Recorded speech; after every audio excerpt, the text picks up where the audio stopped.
ईरानी सिपाही पासदारान इनकिलाब पर पाबंदी लगाई गई है अमेरिका की तरफ से।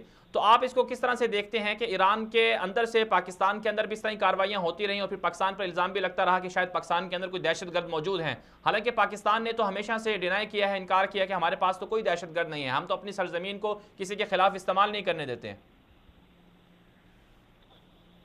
बिल्कुल आपने सही कहा कि पाकिस्तान की जो सरजमीन है वो किसी के लिए इस्तेमाल नहीं होती है। और ये नॉर्मली ये भी बहुत सारे इंसिडेंट्स हुए हैं कि जो ये पासदारान वाले हैं, ईरान वाले, इनकी फायरिंग से हमारे बंदे भी काफ़ी जख्मी हुए।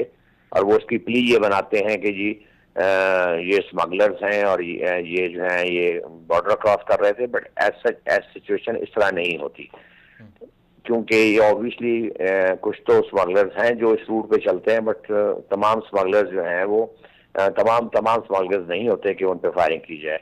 और कुछ अर्सा पहले कुछ गार्ड वार कुछ इन्होंने बंदे भी अगवा किए थे।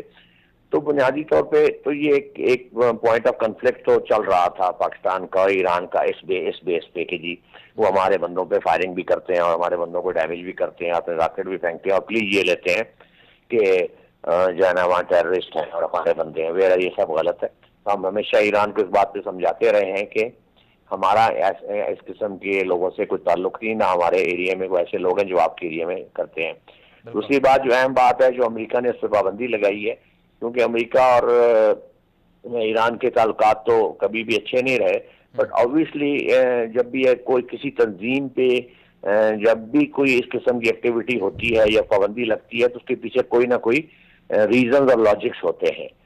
तो बगैर रीजन और लॉजिक के किसी तंजीम को पाबंदी नहीं लगाई जा सकती। तो डेफिनेटली ये एक बहुत बड़ा इंपॉर्टेंट स्टेप है जो ईरान को रियलाइज करना चाहिए कि अगर उनके पासदारान जो हैं वो इस किस्म की एक्टिविटीज में शामिल है, जो फंडिंग को इस किस्म की है, तो उसकी रोकथाम करके अमन के तौर पर इसको इस्तेमाल किया।